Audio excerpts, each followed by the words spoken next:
तस्मै श्री गुरवे नमः। स्थावरं जङ्गमं व्याप्तं येन कृष्णं चराचरं तत्पदं दर्शितं येन तस्मै श्री गुरवे नमः।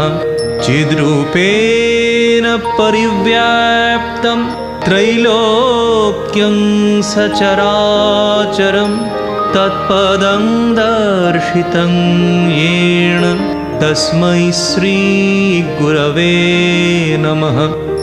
न गुरुरोधिकं तत्त्वं न गुरुरोधिकं तपः तत्त्वज्ञानात् परं नास्ति तस्मै श्री गुरवे नमः।